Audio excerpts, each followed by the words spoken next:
Здравствуйте, друзья! В студии Вестника Кавказа Дмитрий Федоров и Гия Саралидзе. И, как всегда, мы будем говорить о главных событиях, которые произошли в мире футбола. Правда, первая тема, которую мы хотели бы с Димой обсудить, она, наверное, не напрямую касается футбола, но обойти стороной мы ее не можем, потому что, на мой взгляд, это очень важная тема, и в связи с футболом в том числе. Речь идет о массовых акциях, которые прошли в Москве, в Санкт-Петербурге и вообще в нескольких крупных городах. В основном говорили о том, что, во всяком случае, в первых этих акциях участвовали в основном футбольные фанаты. Потом были опровержения.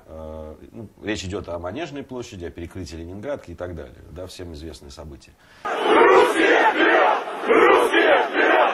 Русские вперед! Русские вперед! Дим, вот на твой взгляд все-таки, с одной стороны, слышится мнение, что движущей силой, особенно первых, самых серьезных выступлений, были фанаты футбольные. Потом пошли опровержения, что на самом деле просто эту волну недовольства, да, убийством одного из лидеров фанатского движения «Спартака» подхватили националистические разные объединения и так далее, и уже они провоцировали такие серьезные беспорядки. Об этом говорили футбольные функционеры, об этом говорили и журналисты, об этом говорили по телевидению и так далее. Вот твое мнение, все-таки это бунт футбольных фанатов или нет? Мне кажется, что футбольных болельщиков там было много. Я изучил огромное количество фотографий, видеороликов, прочитал неимоверное количество статей. И вот какой эпизод я бы хотел отметить. Когда избили кавказца в метро, немедленно стали скандировать те, кто избивал, те, кто находился рядом, «Уноси». Это типичная кричалка болельщиков, когда кто-то из игроков соперничающей команды получает травму. Я не думаю, что националисты мгновенно, вот буквально за пару секунд сориентировались и придумали бы эту кричалку. Так что, наверное, большинство присутствующих это были действительно футбольные болельщики.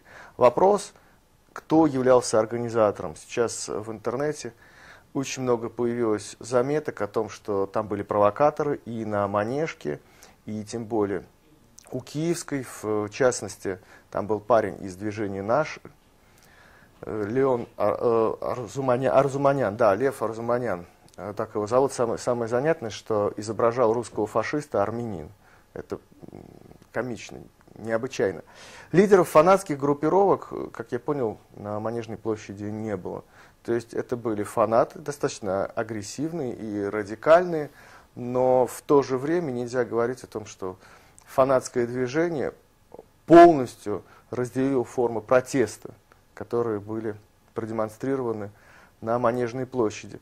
В то же время, задаваясь вопросом, имеет ли происшедшее отношение непосредственно к футболу или не имеет, я говорю, что, конечно, имеет. Почему? Потому что в следующем сезоне я не представляю себе, какой антураж будет у матчей московских команд и «Зенита» против южных команд. Это получается, Москва и Санкт-Петербург вне этих игр будут на военном положении, очевидно. Ну и, соответственно, те города, куда они будут приезжать, Нальчик, Грозный. Да, в последний бой будут бросаться десанты, на автобусах, может быть, еще каким-то способом будут добираться. Но факт в том, что эту проблему предстоит решать. Если посмотреть о том, как действует милиция в Москве, после Манежной площади, то я думаю, что вряд ли кто-то доберется куда-то. Просто их будут где-то останавливать, и, может быть, это правильно, если честно. Я не очень понимаю, как будут проводить эти матчи. Существует мнение, и сейчас оно в блогах является торжествующим, что у Киевской фактически была показуха. То есть милиции нужно было продемонстрировать, что она бдит, что она держит все под контролем. Потому что, понятное дело, у вокзала приезжих и кавказцев в принципе много. То есть увидел человека с неславянской внешностью, остановил, наверняка найдешь какие-то проблемы в документах. А то, что любой кавказец, который приехал в Россию, может с собой привезти нож, причем не обязательно для того, чтобы кого-то резать, а просто потому, что нож часто присутствует в арсенале любого мужчины. Обычный перочинный ножик. И его можно арестовать. Там были провокаторы, которые изображали фашистов. То есть сейчас Большинство считает, что у Киевского вокзала была показуха. В какой мере показуха и театрализованным представлением были события на Манежке, я не берусь судить. Я думаю, что никто сейчас однозначно не даст ответ на этот вопрос.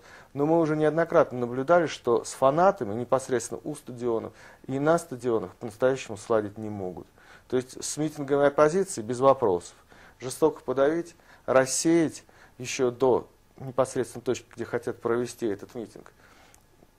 Милиция с удовольствием это делает. А вот с футбольными фанатами как тяжело.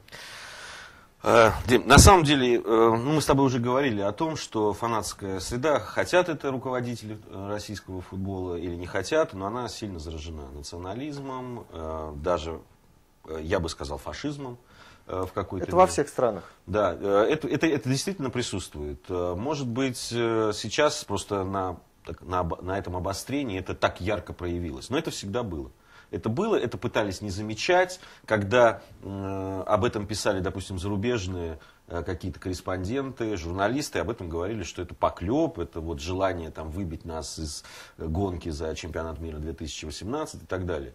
Но мне кажется, если на самом высоком уровне сейчас футбольные чиновники, да и не только футбольные чиновники, но и сами болельщики, которые руководители больших объединений болельщиков, если они поймут, что это путь, который может привести к очень большой крови, к большим проблемам, в том числе и для самих футбольных фанатов, и для их клубов, за которые они болеют, мне кажется, с этим не справиться. То есть, если не признать, что болезнь есть, ничего не получится. Мы действительно пока еще никто, вот может быть мы вот в нашей программе сегодня в первый раз задали вопрос, который, по-моему, еще нигде не звучал по поводу того, как будут проводиться матчи чемпионата России в следующем сезоне. Да, между южными командами и российскими. Я не представляю себе, честно скажу. Я честно говорю. Я честно скажу, что я постараюсь всячески избежать походов на стадион вне этих матчей. Не просто потому, что я боюсь, что кто-то меня ударит по голове, травмирует. Я боюсь другого. Я боюсь навсегда потерять любовь к походу на футбол. Потому что в атмосфере ненависти находиться на протяжении более чем 2 часов невозможно. Ну, вот мне хотелось бы, чтобы руководители российского футбола задумались, вот сейчас задумались о том, что будет в следующем сезоне. И как будут проходить эти матчи. Ну, нужно что-то делать уже сейчас.